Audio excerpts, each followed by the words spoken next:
Bonjour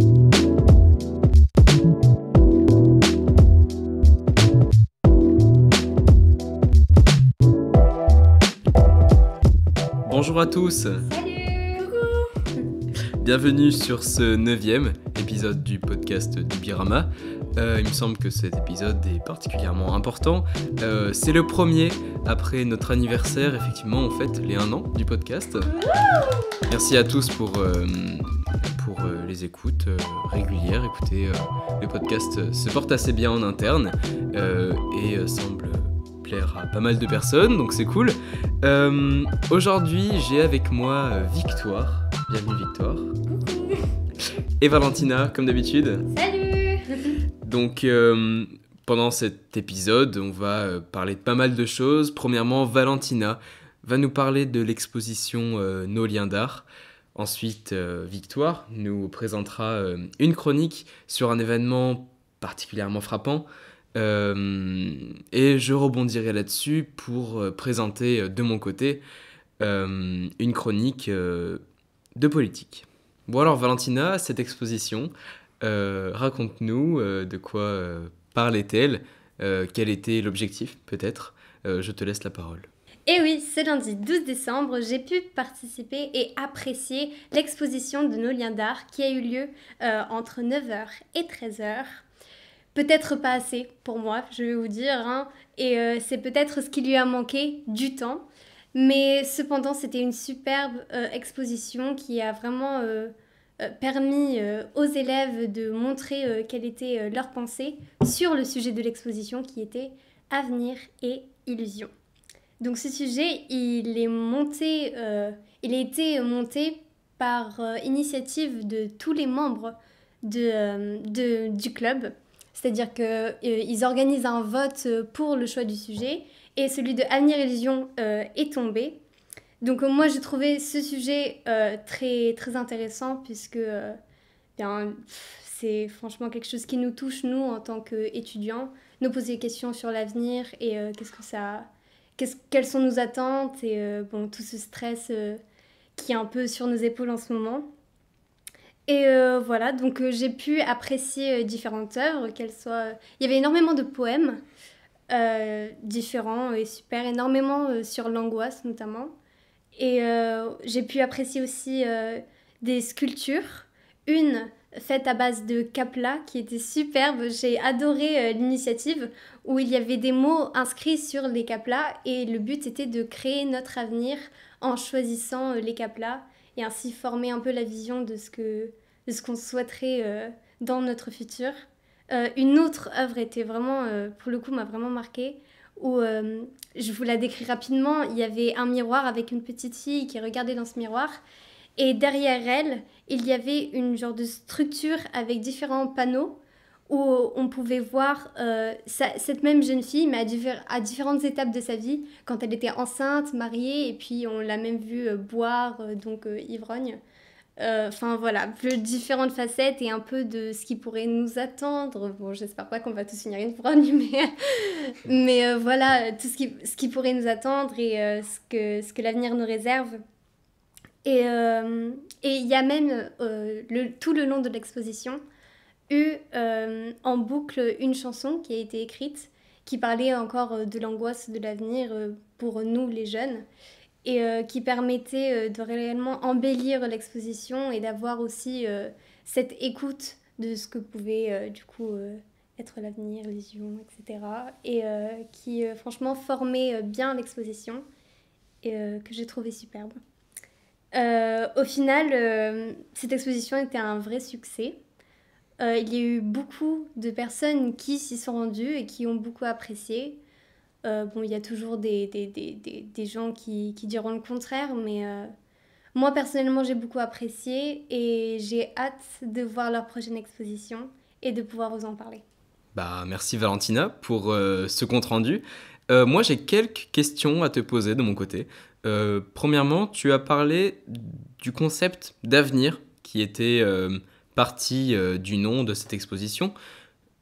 Et tu as fait le lien entre cette question tant effrayante et le fait que nous sommes, nous, lycéens, étudiants.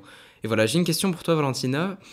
pourquoi le lycéen de base est autant pris d'assaut par ces questions, à notre âge en tout cas. Qu'est-ce qui fait notre peur pour les questions d'avenir dans le climat actuel? Oui, c'est une super question et je suis complètement d'accord puisque du moins l'éducation que nous recevons nous donne un peu cette illusion que tout se joue maintenant et que du coup il y a cette peur de l'avenir qui se crée par ce stress de qu'est-ce que tu vas faire et puis il faut absolument que tu saches il faut absolument que tu saches ce que tu veux faire et puis tout se joue maintenant et super rapidement et tout en même temps et c'est sûr que il y a ce stress qui se crée de l'avenir et du coup de comment le mettre en place Dès à présent? Ouais, Dès ouais à c'est présent? ça exactement. Hmm. Ouais. Puis en plus c'est sûr c'est compliqué mais on vit dans un climat du monde actuel qui est un peu compliqué pour nous en tant que citoyens. Enfin on vit une période de guerre. Assez anxiogène peut-être? Oui, extrêmement. Enfin, du moins, c'est sûr que. Mais c'est vrai qu'on n'a pas que du stress qui fait partie pardon, de notre éducation, mais aussi qui vient de ce qui nous environne, que ça, du coup la question environnementale, le climat, etc. Le Covid. Et puis bien sûr, bon, les guerres, tout ça. Les politiques de chacun, de chacune. Et comme quoi. C'est sûr qu'on se dirige vers un truc super incertain et, et qui fait peur et forcément on ne peut que se poser des questions et avoir voilà, un peu des frayeurs quant à l'avenir. Eh bien, merci pour ton intervention, Valentina. Moi, de mon côté, je souhaite bon courage à tous les lycéens parce que je pense qu'ils en ont besoin. On se serre les coudes. Et maintenant, Victoire va nous présenter une chronique sur un événement qui est intervenu récemment en Allemagne. Victoire, la parole est à toi. Donc voilà, en fait, je vais vous parler de ce qui s'est passé il y a environ une semaine, le mercredi 7 décembre, en Allemagne. Il s'est vu mettre en place une opération qui a mené jusqu'à l'arrestation de 25 personnes qui ont été soupçonnées de préparer plusieurs attaques, notamment une contre le Parlement allemand. Donc on a découvert que c'était un groupuscule terroriste d'extrême droite qui était apparenté à un mouvement appelé les Citoyens du Reich, apparu dans les années 1980 à peu près. Ils veulent en fait le rétablissement de l'Empire et ils refusent de reconnaître l'actuelle République allemande. Donc c'est-à-dire que ça passe par plusieurs trucs comme ils refusent de payer leurs impôts ou ils font des manifestations, etc. Donc en fait ils sont plutôt considérés comme des fanatiques mais à présent ils sont considérés un peu plus comme des ennemis sérieux de la nation. Et ils sont notamment constitués, parmi les personnes qui ont été arrêtées, il y a notamment un prince, une magistrate, une députée d'extrême droite, un ex-commandant des parachutistes. Et on va y se trouver aussi un commando des forces spéciales, des officiers à la retraite, des candidats aux élections législatives. Et pendant les perquisitions qui ont eu lieu, en fait, il y a eu des listes de noms qui ont été retrouvées, avec en fait des noms qui étaient plus ou moins importants. Ça allait du chancelier allemand actuel jusqu'à des petits représentants locaux, et donc on peut voir une certaine ampleur en fait de leur opération, c'est-à-dire qu'ils n'avaient pas juste prévu d'attaquer le haut du panier en fait, avec juste le Parlement et le chancelier, mais aussi localement, ils avaient prévu de prendre le pouvoir. Donc sur ces quelques 20 000 adeptes, en fait, il y a une bonne partie qui s'est radicalisée et qui a formé plusieurs milices armées, et notamment en 2017, il y a l'un des membres qui a été condamné pour le meurtre d'un policier, et ce qui montre vraiment que c'est extrémiste un petit peu. Et ces arrestations et perquisitions, elles ont été supervisées par la mobilisation de 3000 policiers, ce qui montre en fait l'ampleur de l'opération. Eh bien, merci Victoire pour ta chronique. Il se peut que j'étais en Allemagne il y a une semaine pour un voyage scolaire à Berlin. Et eh bien, on a appris un matin, du coup, qu'il y avait eu simplement une tentative de coup d'État par l'extrême droite en Allemagne. Donc voilà, je vous avoue que c'est assez effrayant. De mon côté, je vais vous parler en fait d'un parti qu'a vaguement évoqué Victoire pendant sa chronique. C'est un parti d'extrême droite, de l'extrême droite allemande, qui s'appelle l'AfD. Donc le diminutif d'Alternative für Deutschland, c'est-à-dire l'alternative pour l'Allemagne. En réalité, une députée parmi l'équipe du cerveau en fait de cette opération terroriste fait partie de ce parti politique, donc l'AfD. C'est un parti qui a été créé en 2013 et qui connaît une ascension fulgurante en 2015 pendant la crise migratoire en Allemagne. Euh, c'est en réalité assez effrayant, voilà, cette montée.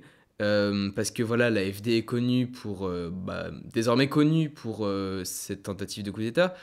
L'AfD a été aussi assimilée à des attaques terroristes qui auront causé la mort de plusieurs personnes.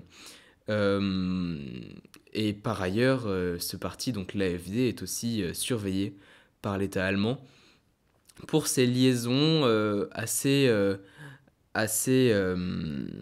floues avec la scène néo-nazie allemande. Euh, donc, voilà, avant d'aborder une certaine question, je vais tout d'abord vous rappeler pourquoi il me semble important de parler de ce sujet. Euh, Tout d'abord, nous, en tant que citoyens, nous sommes parmi les derniers remparts à la montée de l'extrême droite et à la chute de notre démocratie.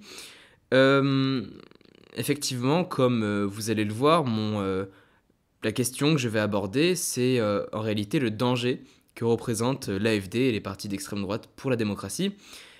Et pourquoi nous, citoyens, avons-nous une telle puissance décisive par rapport à ce futur hasardeux? C'est qu'en réalité, nous détenons le vote, ce pouvoir de voter, qui peut autant aller dans le sens de la démocratie, mais aussi dans le sens inverse et causer des catastrophes. Bon alors, pourquoi ces partis d'extrême droite sont-ils un danger pour notre démocratie? Je vais essayer de répondre à cette question de manière structurée. Vous n'êtes pas sans savoir que nous sommes, en France comme en Allemagne, dans un système de démocratie représentative. Dans ce système, le pouvoir du peuple est instrumentalisé par le vote. Ainsi, ce vote peut aller dans le sens comme à l'encontre des valeurs démocratiques. C'est là que l'AfD rentre en jeu, ou en tout cas ce parti d'extrême droite allemand. Pour imposer son idéologie, ou en tout cas son gouvernement autoritaire, et du moins antidémocratique, les partis d'extrême droite comme l'AfD vont chercher à obtenir un soutien populaire par des discours persuasifs notamment.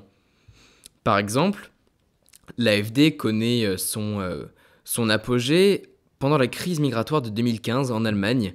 Ce sujet s'est avéré être un argument pour ces partis-là, pour justifier en fait leurs idéaux, tout comme des sujets comme le pouvoir d'achat, ou en tout cas des sujets qui concernent les perdants de la mondialisation, ont su persuader un électorat incertain et pris par la peur. Parce que voilà, maintenant que l'AfD est établie en Allemagne, dans le paysage politique, donc dans l'opinion, c'est un parti qui fait débat, etc.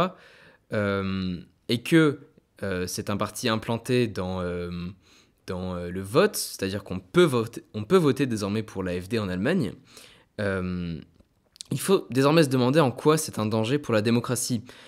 Le premier danger de la montée de l'extrême droite en Allemagne, puis généralement dans les pays d'Europe, c'est la division de la population.